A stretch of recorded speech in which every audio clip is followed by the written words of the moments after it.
चांद पर 14 दिन में छाएगा अंधेरा। प्रज्ञान और विक्रम का क्या होगा? भारतीय अंतरिक्ष एजेंसी इसरो ने बीते बुधवार चंद्रमा के दक्षिणी ध्रुव पर अपने उपग्रह चंद्रयान 3 को उतारकर इतिहास रच दिया है।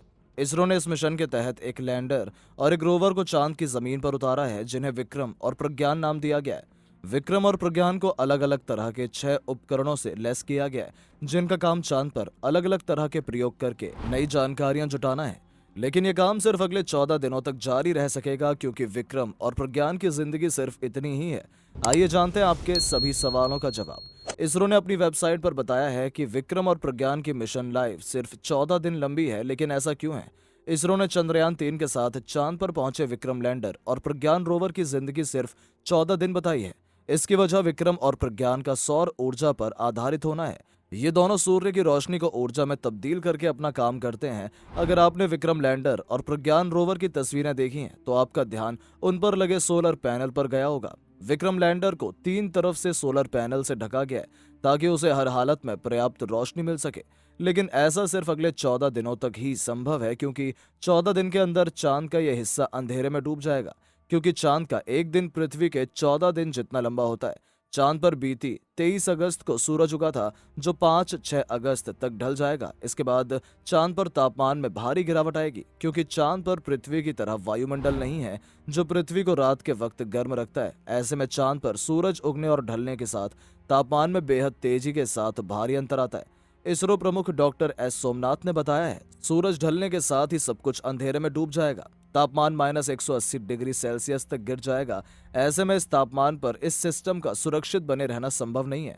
इस 14 दिन लंबी अंधेरी रात के बाद चांद पर एक बार फिर सूरज उगेगा और तापमान में गिरावट दर्ज की जाएगी। लेकिन क्या सूरज की रोशनी एक बार फिर प्रज्ञान और विक्रम में नई जान फूंक पाएगी? इसरो के प्रमुख डॉक्टर सोमनाथ ने यह कहा है कि इस तापमान पर इनके सुरक्षित बचे रहने की संभावनाएं काफी कम है। हालांकि उन्होंने ये भी कहा, अगर ये सिस्टम सुरक्षित बने रहते हैं तो हम बेहद खुश होंगे। अगर ये दोबारा सक्रिय हो जाते हैं तो हम इनके साथ एक बार फिर काम शुरू कर पाएंगे, और हम उम्मीद करते हैं कि ऐसा ही हो। लेकिन अगर चांद पर एक बार फिर सुबह होने के बाद भी प्रज्ञान और विक्रम सक्रिय नहीं हो सके तो क्या होगा?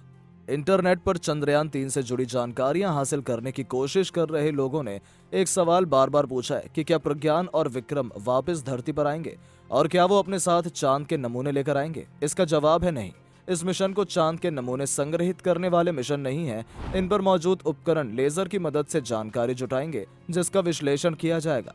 अभी भारत के पास वो तकनीक उपलब्ध नहीं है जिससे वो चांद पर अपना मिशन भेजकर सैंपल के साथ वापस लेकर आ सके। हाल ही में चीन ने इस काम को बेहद सफलता के साथ करके दिखाया है। इसके पहले अमेरिका और रूस भी ऐसा कर चुके हैं। ऐसे में चांद पर पहुंचने के साथ ही प्रज्ञान रोवर और विक्रम लैंडर की उल्टी गिनती शुरू हो गई है। लेकिन इतने कम समय में ये दोनों चांद से किस तरह की जानकारियां भेज पाएंगे?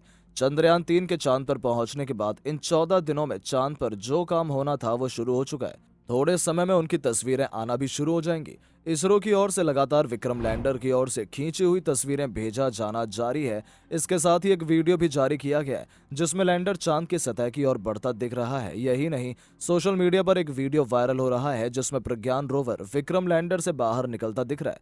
लेकिन तस्वीर खींचने से इधर ये उपकरण चांद पर क्या काम करेंगे? इन 14 दिनों में से 2 दिन पहले ही गुजर चुके हैं और अब 12 दिन शेष हैं। पिछले 2 दिनों में इन उपकरणों की टेस्टिंग की गई है। इसरो की ओर से लगातार आ रहे अपडेट्स में बताया जा रहा है कि सभी सिस्टम ठीक हैं। चांद की सतह पर पहुंचने के बाद पहले सारे उपकरणों की जांच की जाती है। देखा जाता है कि वो ठीक से चल रहे हैं या नहीं, एक दूसरे के साथ संवाद करने में सक्षम है या नहीं, और इसके बाद वैज्ञानिक प्रयोग शुरू होंगे। विक्रम की ओर से काम शुरू किया जा चुका है, क्योंकि इसरो के पास ज्यादा वक्त नहीं है, केवल 14 दिन का वक्त है, जिसमें सभी वैज्ञानिक प्रयोगों को पूरा करना है। क्योंकि अभी चांद पर दिन है और सूरज निकला हुआ है, ये उपकरण सोलर पावर पर आधारित है। सूरज ढलने के बाद ये काम करना बंद कर देंगे, इनकी बैटरियों में जान नहीं बचेगी। ऐसे में इसरो ने तुरंत दिशा में काम करना शुरू कर दिया है। नासा के मुताबिक चांद के दक्षिणी ध्रुव एक ऐसे रहस्यों से भरी हुई जगह है जहां काम करना बेहद जटिल है। ऐसे में क्या प्रज्ञान को आने वाले दिनों में किसी तरह की चुनौतियों का सामना करना होगा? इसरो की ओर से एक तस्वीर जारी हुई है, जिसमें विक्रम की एक टांग दिख रही है, जो कि टूटी नहीं है, और दूसरी टांगें भी सुरक्षित हैं। इसके साथ ही जमीन दिख रही है जो कि काफी सपाट लग रही है। ये बहुत खुशी की बात है क्योंकि अब रोवर अपना काम अच्छे से कर पाएगा। 6 पहियों वाले इस रोवर का वजन मात्र 26 किलोग्राम है जो बेहद धीमी गति से चलता है। लेकिन चांद की सतह पर चलते हुए प्रज्ञान रोवर आने वाले 2 हफ्तों में क्या क्या करेगा। प्रज्ञान चांद के दक्षिणी ध्रुव की जमीन पर चलेगा जहां अब तक दुनिया के किसी देश का कोई उपकरण नहीं चला है। ऐसे में उसकी ओर से जो भी डेटा भेजा जाएगा वो अपने आप में बेहद खास और नई जानकारी होगी।